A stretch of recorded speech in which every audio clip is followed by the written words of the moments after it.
আচ্ছা, ভিডিও শুরু করার আগে একটা ছোট্ট তোমাদেরকে ব্রেকিং নিউজ দিয়ে দিই। ওই বান্টু ইউটিউবার আজকে আমাকে আবার রিপ্লাই দিতে আসছে এবং ওকে একটুখানি হালকা করে ভিক্ষে দিয়ে আসবেন। কারণ না হলে তো ওর চলবে না। আজকে সকাল থেকেই অলরেডি বড়দাকে রিপ্লাই দিয়ে দিয়েছে। আমাদের সকাল থেকে কনটেন্টগুলো দেখুন আর ওর কনটেন্টগুলো দেখুন। আপনারা বুঝে যাবেন অঙ্কটা কোথায়। ওর চ্যানেলে রিভিউ চলে না। ওর চ্যানেলে আমাদেরকে রিপ্লাই দিয়ে ওর চ্যানেল চলে। তো সেটাই করছে।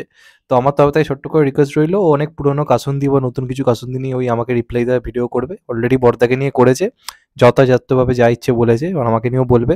এবার আমাকে খিস্তি দেওয়ার জন্য হোক বা ওকে খিস্তি দেওয়ার জন্য হোক, গিয়ে অবশ্যই কিন্তু ভিডিওটা দেখবেন, হ্যাঁ? না হলে ওর এই লাস্ট যে আশাটা আমাদেরকে চেটে চ্যানেল বড় করা, সেটা তো আর চলবে না। তো যে কারণে বলে রাখলাম। তো রেডি। ও একটা বিগেস্ট ভিডিও আনতে চলেছে, তো অবশ্যই দেখে আসবেন। এটা কি ফার্স্টে বলবো। তো যাই হোক, এখন কথা বলি অন্য ব্যাপার নিয়ে। দুটো ব্যাপার নিয়ে, মানে দুখানা ব্যাপার নিয়ে বেসিক্যালি কথা বলবো। প্রথমে একটা শর্ট ফিল্মের রিভিউ করছি। শর্ট ফিল্মটার নাম হচ্ছে উঠি তাহলে। এটা বেসিক্যালি কি বলবো, অমলকান্তি রৌদ্র হতে চেয়েছিল বলে যে কবিতাটা ছিল, সেটাকে কেন্দ্র করে ওই অমলকান্তি এবং তার বন্ধুর একটা দিনের জার্নি নিয়ে বেসিক্যালি এই শর্ট ফিল্মটা বানানো হয়েছে। এখানে অমলকান্তি চরিত্রে অভিনয় করেছে দেবাশিস দা, যাকে আমরা এর আগে বিভিন্ন শর্ট ফিল্ম বা সিনেমাতে দেখেছি। তোমরা বাচ্চা শ্বশুরে দেখেছিলে, এছাড়া সুইজারল্যান্ডে ছিল এবং সবথেকে বড় কথা অপরাজিত সিনেমাতে সে ছিল। এছাড়া আরও বহু কাজ সে করেছে। তো সেই কাজের মধ্যে হচ্ছে অমলকান্তি চরিত্রে অভিনয় করেছে। তো অমলকান্তি কবিতাটা যারা পড়েছে বা যারা মানে শুনেছে, তাদের প্রত্যেকের মনে আলাদাভাবে জায়গা করে নেওয়া ওটা একটা কবিতা। এবং মানে আপনারা জানেন যে ওখানে যে বিষয়টা যেটা ছিল, যে একটা বন্ধু বান্ধবের জল, যারা আর কি কেউ ডাক্তার, কেউ ইঞ্জিনিয়ার বা পেশায় বিভিন্ন কিছু তার হবি ছিল, হতে চেয়েছিল। এবার সেগুলো হওয়া যায়, কিন্তু অমলকান্তি খুব সাধারণ জীবনযাপন করতে চেয়েছিল, রোদ্দুর হতে চেয়েছিল। কিন্তু সে কিন্তু তার ইচ্ছেটা পূরণ করতে পারেনি। বাকিরা প্রত্যেকে নিজের যে যার ইচ্ছেটা পূরণ করতে পেরেছিল, অমলকান্তি করতে পারেনি। তো সেই যে জিনিসটাকে নিয়ে যেভাবে একটা 10 মিনিটের মধ্যে শর্ট ফিল্ম বানানো হয়েছে, এটা কিন্তু সত্যিই প্রশংসনীয়। আপনারা কাজটা জাস্ট দেখে আসুন। মানে অনেক শর্ট ফিল্মই হয় 10 মিনিটই আপনার দেখতে ভালো লাগবে না, কিন্তু এটা 10 মিনিট আপনি সরাতেই পারবেন, আপনি স্ক্রল করতে আপনার ইচ্ছে হবে না। এত সুন্দরভাবে প্রেজেন্টেশন এবং এত ভালো পারফরমেন্স।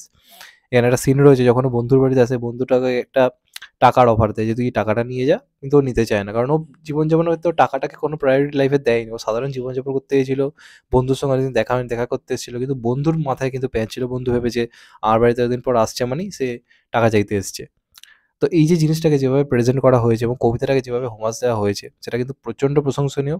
তো আমি বলবো অবশ্যই এটা দেখুন। এটা আমার তরফ থেকে একটা রেকমেন্ডেশন রইলো। আমি ডেসক্রিপশন এবং কমেন্ট বক্সে লিঙ্ক দিয়ে দিচ্ছি শর্ট ফিল্মটা, গিয়ে দেখে আসুন। ভালো কাজের পাশে থাকুন, কথা দিচ্ছি ভালো লাগবেই, এটুকু বলতে পারি। তো এই কাজটার অবশ্যই কিন্তু সাপোর্টে থাকুন। আর এরপর যেটা নিয়ে কথা বলবো, সেটা হচ্ছে জিদ্দা সংক্রান্ত একটা বড় আপডেট তোমাদেরকে দেবো, সেটা হচ্ছে বুমেরাং নিয়ে।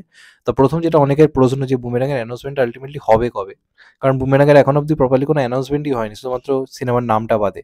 বাদবাকি কবে রিলিজ বা কোনো পোস্টার আসা, কিছুই সেভাবে হয়নি। মাঝখানে মিডিয়ার দৌলতে আমরা সিনেমা সম্বন্ধে কিছু কিছু জিনিস জানতে পেরেছিলাম, জাস্ট মানে এইটুকুই। তার থেকে বেশি আমরা কিছু জানতেই পারিনি, সত্যি কথা বলতে গেলে। তো এখন অ্যানাউন্সমেন্ট কবে হবে সেটা কিন্তু একটা প্ল্যান যারা টিমের মধ্যে রয়েছে তারা ঠিক করেছে, যে এই দিনে একটা আনবো। সেটা আমার কাছে আপডেট আছে, আমি সেটা বলতে পারছি না, কারণ এখন অব্দি গ্রিন সিগন্যাল পাওয়া যায়নি। এবার এই গ্রিন সিগন্যালটি হচ্ছে আসল। জিদ্দা যখন গ্রিন সিগন্যাল দেবে, জিদ্দা যখন ঠিক করবে, তখনই আমরা জানতে পারবো। কারণ জিদ্দা এরমভাবেই কাজ করে। জিদ্দার হয়তো মনে হলো আগের দিন যে এই দিন আমি ঠিক করবো, হঠাৎ করে জানিয়ে দেবে। মানে হয়তো প্ল্যানই নেই, হয়তো আজকে ধরো প্ল্যানই নেই, জিদ্দার হঠাৎ মনে হলো, মুড ঠিক হলো যে চলো এখন একটা পোস্ট করে দেবো, এরকম হচ্ছে ব্যাপার। তো আল্টিমেটলি কবে আসবে এটা বলা খুব ডিফিকাল্ট। আজকেও আসতে পারে, কালও আসতে পারে, আবার 1 মাস পরেও আসতে পারে, বা হয়তো এখন নাও আসতে পারে। তো সেটা কেউ জানি না। তবে যেটা জানতে পেরেছি সেটা নিয়ে বেসিক্যালি কথা বলি। এখানে তো রোবটিক মানে রোবোসেন্স ক্যামেরা, সিনেবোট ক্যামেরা ইত্যাদি ইউজ করা হয়েছে। বস্কো সিজার এখানে ড্যান্স কোরিওগ্রাফার হিসেবে কাজ করছে, যে দেখে একটা তুমুল ড্যান্স নাম্বার এখানে দেখা যাবে রুক্মিণীর সাথে, সবই আমরা জানি। এবং এই সিনেমায় রুক্মিণী একটা রোবটের চরিত্রে হয়তো অভিনয় করতে পারে, এমন খবর তো রয়েছে। এবং একটা বাইক রয়েছে, যে বাইকটা ফিউচারিস্টিক একটা বাইক, উঠতে পারে, এরকম টাইপের একটা বাইক রয়েছে।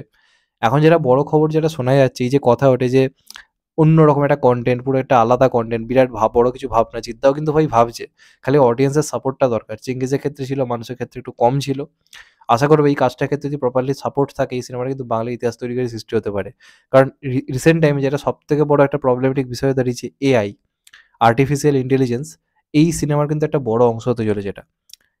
মানে এই যে জিনিসটা, আর্টিফিশিয়াল ইন্টেলিজেন্স অর্থাৎ এআই এর যে ভালো ব্যবহার, খারাপ ব্যবহার, এই যে জিনিসটা রয়েছে, সেটা কিন্তু এই সিনেমার একটা বড় অংশ হতে পারে, এমনটা কিন্তু খবর মানে শোনা যাচ্ছে।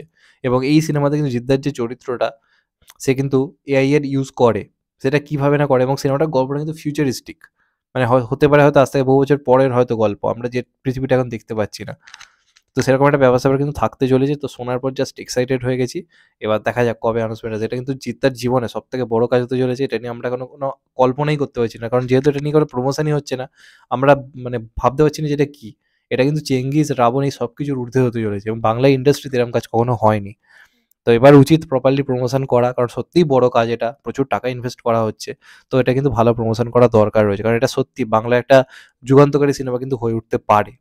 তো দেখা যাক কি হয়।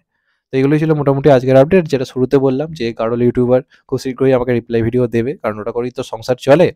তো অবশ্যই গিয়ে একটু দেখে আসুন, একটু ভিক্ষে দিয়ে আসুন ভিউজ, কারণ না হলে তো মানে শেষ হয়ে যাবে, তাই না?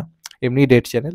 তো যাই হোক, এটাই ছিল বলার। চ্যানেলটা নতুন হলে চ্যানেলটাকে সাবস্ক্রাইব করে দেবেন and get the bell icon. ভালো থাকবেন সবাই, টেক কেয়ার, নমস্কার। আবার দেখা হবে হয়তো ভাই, সবাই ভালো থাকবেন, সুস্থ থাকবেন, টেক কেয়ার, নমস্কার।